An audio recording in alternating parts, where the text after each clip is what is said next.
नमस्कार, मी माधुरी गद्रे। मी तुम्हाला साधा पराठा, आलू पराठा आणि मेथीचा परोठा दाखवला आहे। तर आज आपण पालकाचा परोठा कसा करायचा ते बघूया। अतिशय पौष्टिक आणि पोटभरीचा पदार्थ आहे हा आपण सकाळच्या नाश्त्यासाठी, टिफिनसाठी किंवा प्रवासाला पण नेऊ शकतो। तर त्याचा आता आपण साहित्य आणि कृती बघूया। हा असा आहे पालक। हा निवडलेला पालक पाव किलो आहे। तर हा आपल्याला 2-3 पाण्यातून अगदी स्वच्छ धुवून घ्यायचा आहे, कोरडा करायचा आणि बारीक चिरून घ्यायचा आहे आपल्याला। नेहमीप्रमाणे या वाटीच्या मापाने घेतलंय मी साहित्य। हा पालक अगदी बारीक चिरून घेतलाय मी, त्याच्या कोवळ्या काड्या होत्या ना त्या सुद्धा घेतल्यात मी। तर हा 5 वाटी भरून आहे। नंतर 2 वाट्या कणिक आहे ही, अर्थात जशी लागेल त्याप्रमाणे घेऊ आपण। अर्धी वाटी बेसन म्हणजेच चण्याच्या डाळीचं पीठ आहे।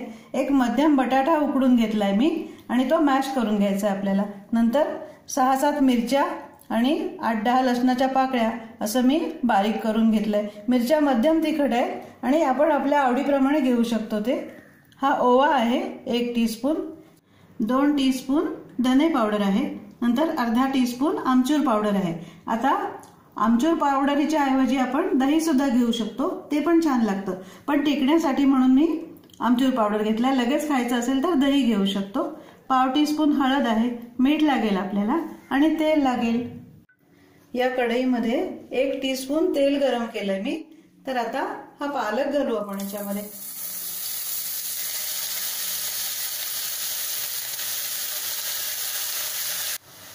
आता हा पालक आपल्याला नीट असा मिसळून घेऊन वाफवून घ्यायचा 1-2-3 मिनिटं।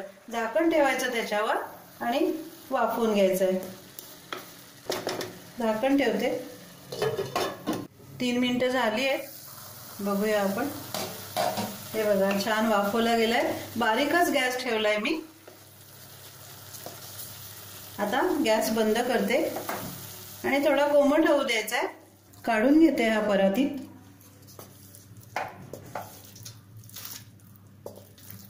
आता या पालकामध्ये आपल्याला या सगळ्या वस्तू मिसळायच्यात एक एक करून।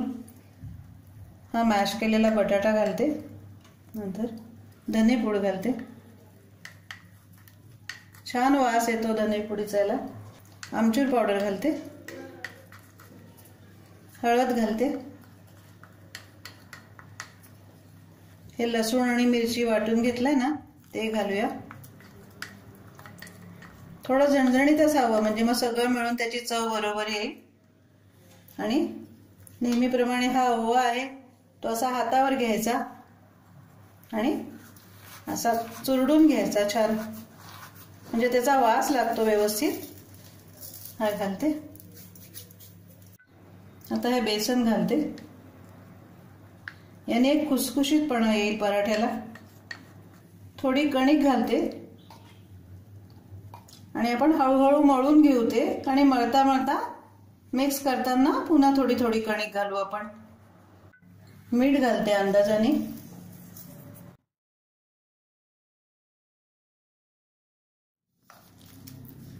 मिसळून घेऊ व्यवस्थित।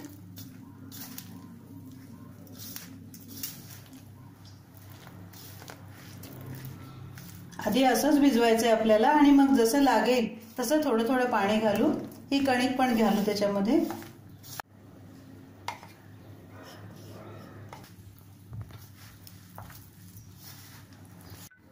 हे बघा असं छान भिजलाय गोळा।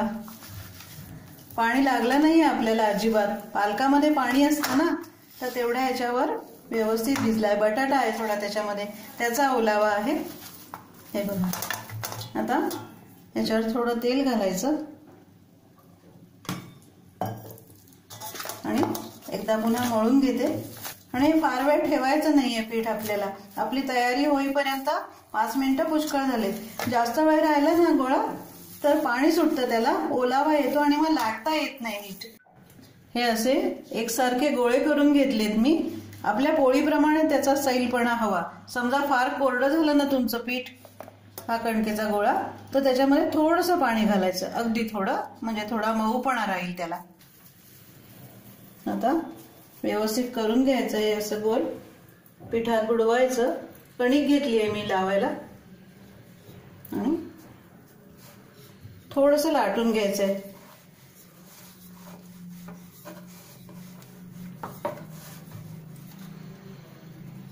आता तेल लावायचंय आपल्याला याच्यावर. आपण घडीची पोळी करतो ना तसं लावून घ्यायचंय तेल व्यवस्थित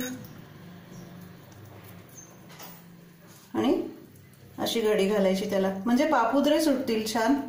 आता याचा आपण त्रिकोणी लाटू शकतो, चौकोनी करू शकतो पराठा किंवा गोल सुद्धा. तर आज आपण गोल पराठा करून बघूया. मीडियम गॅसवर तवा तापायला ठेवलाय. पिठामध्ये बुडवून घ्यायचं व्यवस्थित आणि एकसारखं लाटायचंय.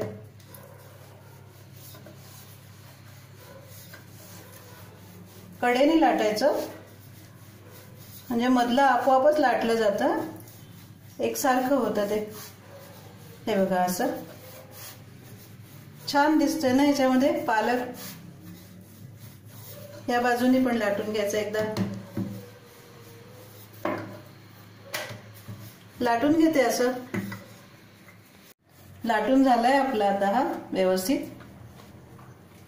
तव्यावर घालते आणि होऊ द्यायचं. या बाजूने थोडं तेल घालते वर, पसरवून घ्यायचं नीट. बघूया इकडून. हे बघा थोडा झालाय या बाजूने. तेल घालू. तेलाने ना खमंगपणा येईल आपल्या पराठ्याला. थोडा होऊ देऊ त्या बाजूने. बघूया आता झालाय का तिकडून. हे बघा इकडून पण थोडे डाग पडले. असं थोडं दाबून घ्यायचं म्हणजे तो फुगतो. थोडस तेल घालते, अगदी थोडस. झालंय त्या बाजूने पण. काढून घेते आता.